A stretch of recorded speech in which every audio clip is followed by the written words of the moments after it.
अब बात आती है कि कल जो नोटिफिकेशन आया, मैंने आप सभी लोगों को बोला भी था कि नवंबर में अगर नहीं आती है तो नोटिफिकेशन हम लोग ये मान के चल सकते हैं कि अप्रैल में ही आपका पेपर होगा। और मोस्ट प्रोबेबली जहां तक मैंने भी सारे लोगों का, अपने से सीनियर्स या दूसरे प्लेटफॉर्म के टीचर्स, सभी लोगों से जब डिस्कस किया तो सभी का यही मानना था कि अप्रैल में ही होगा। And this is very unfortunate. और मैं क्या बोलूं, अब मतलब है ठीक है, कल रात से सभी, हमारी पूरी टीम भाई साहब लगी पड़ी है। मतलब ये है कि स्ट्रेस पॉइंट सिर्फ आपके लिए नहीं है, हम लोगों के लिए भी उतना ही स्ट्रेस पॉइंट है।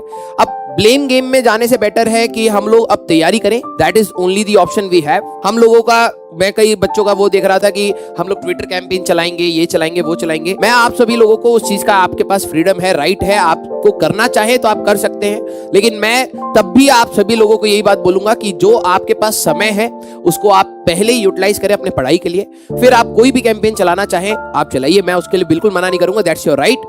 बट सबसे पहले आपकी रिस्पॉन्सिबिलिटी है पढ़ाई करने की। अब हमारे पास बात करी जाए कि सर किस तरीके से मैनेज किया जाए। कल बहुत सारी चीजें मैंने सोची हैं, ठीक है, और कहीं ना कहीं थोड़ा बहुत स्ट्रेस पॉइंट मेरे फेस पे भी आ रहा है। रीजन बीइंग क्योंकि आपकी जो रैंक बोलो या आपका जो रिजल्ट बोलो वो मेरे लिए भी इंपॉर्टेंट है, क्योंकि वही मेरे लिए है, वही एट द एंड मेरा आउटपुट है पूरे साल का। तो हाँ, आप लोगों को बस मैं एक चीज बोलूंगा कि भाई देखो, जब लास्ट मोमेंट आता है सबसे पहले आपको अपने स्ट्रेंथ पॉइंट्स देखने हैं। मैं जिस प्रकार से एक 12वीं क्लास के बच्चे से बात कर रहा हूँ, इसी प्रकार से मैं ड्रॉपर के बच्चे से बात बिल्कुल नहीं करता। उनके अपने एक स्ट्रेंथ पॉइंट होंगे। देखो, अब आ रही है बात कंपटीशन की, हम बोर्ड्स के बारे में भी बात करेंगे। अब बात आ रही है आपके कंपटीशन की, राइट। कंपटीशन में आपके लिए कौन कौन से लोग बैठने वाले हैं? जो पिछले साल 12वीं क्लास कर चुके हैं वो भी आपके साथ बैठेंगे। हो सकता है जिनका सेकंड ड्रॉप हो वो भी आपके साथ बैठेंगे, और आपके एट प्रेजेंट 12th क्लास के बच्चे जो हैं वो भी आपके साथ बैठेंगे, राइट। तो दिस इज योर कंपटीशन। अब आप बात होती है कि अगर मैंने ये सोचा कि अगर मैं इस सिचुएशन में होता तो मैं क्या करता।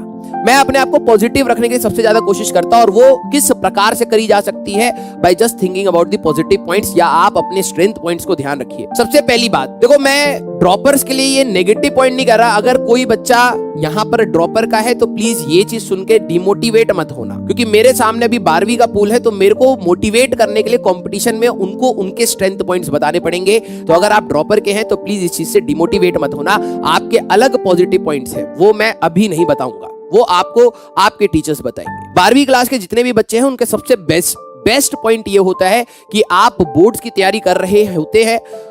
जेई मेंस में अप्रोक्सीमेटली 50% या 51%, ये फ्लक्चुएट करता, 50% सिलेबस आपका 12वीं का ही है। फर्स्ट अटेम्प्ट जो है वहां पर आप मैक्सिमम रैंक खींच सकते हैं। क्यों? क्योंकि अभी यहां पर सारे बच्चों का प्लान हिला पड़ा है। जिन लोगों ने मॉक टेस्ट की सोची थी, जिन लोगों ने रिवीजन की सोची थी, जिन लोगों ने बैकलॉग कवर करने की सोची थी, सबके प्लान इधर उधर हो चुके होंगे। अब बात आती है अपने को संभाल के ये समय यूटिलाइज करने की बात। हम लोगों का 11th स्टार्ट होगा, तो आप ये समझिए, अगर आपने शिद्दत से 12वीं को भी पढ़ा है तो आपके लिए 50% ऑफ द सिलेबस आपके इन हैंड में है। अब बात आती है 11वीं की, जो हम लोग मंडे से रिवीजन स्टार्ट कर रहे हैं अपने बैच के अंदर, ठीक है। उसमें हम लोग 17 जनवरी तक, फिजिक्स का मैं आपको बात बताऊं तो 17 जनवरी तक हम लोग अपने 11th को एक बार वन राउंड टच जरूर देंगे, ठीक है, जिससे एटलीस्ट आपको ये हो जाए कि हाँ, कि हमारे पास इजी और मीडियम क्वेश्चंस जो जेईई मेंस में आएंगे आप उनको एटलीस्ट अटेम्प्ट कर पाए। अगर आप स्मॉल टारगेट्स को धीरे धीरे अचीव करते हुए जाएंगे, आप सबसे पहली बात उसमें बंध जाएंगे, उस रूटीन को फॉलो करने के लिए बंध जाएंगे।